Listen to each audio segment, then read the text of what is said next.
I'm Les Dorfman, and I've been a member of this association since about 1975. The association has changed a lot during that time, and so have I probably.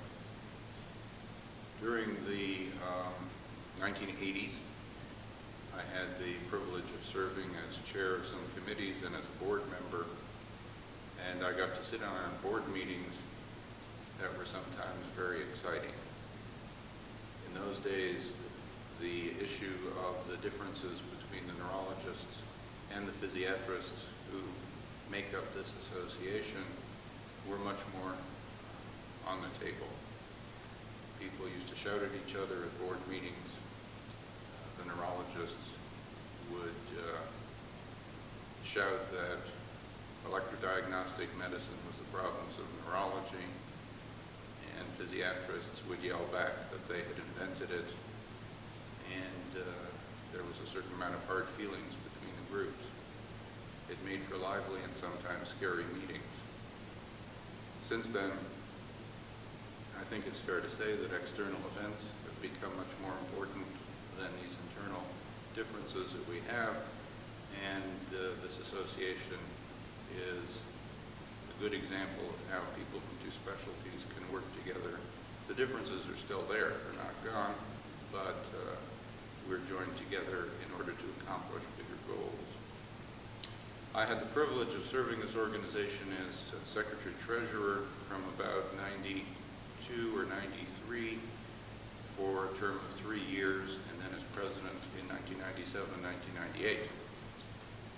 The secretary-treasurer in this organization plays a particularly important role because that person serves for 3 years and then usually enters the presidential cycle, and so is in a leadership position for a span of 6 years total. Another accomplishment I think that is noteworthy is that during that period of time the association succeeded in meeting its reserves policy, set itself on a more sound financial basis, and was then in a position to create the Foundation for Research and Education, which continues until the present and which is sponsoring some very worthwhile activities having to do with research and with promotion of young people to be involved in the association, to attend the meetings and participate in educational activities, and I think that's something that I look back on with satisfaction. The accomplishment or the event that I think was the most significant during my presidential term was the decision that was taken to broaden the scope of the association. The AAEM, which formerly had been the AAEE, had been until that time focused exclusively on electrodiagnostic issues.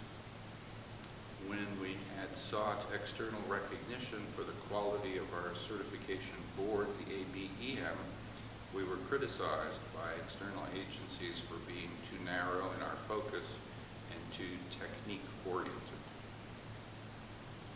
This stimulated us to think about where we were as an association and what our field of interest was, and after considerable discussion and strategic planning sessions, we embarked on a process that is still not completed, but in which the association has decided to broaden its scope to include not only electrodiagnostic medicine, but also the clinical aspects of neuromuscular and musculoskeletal disorders.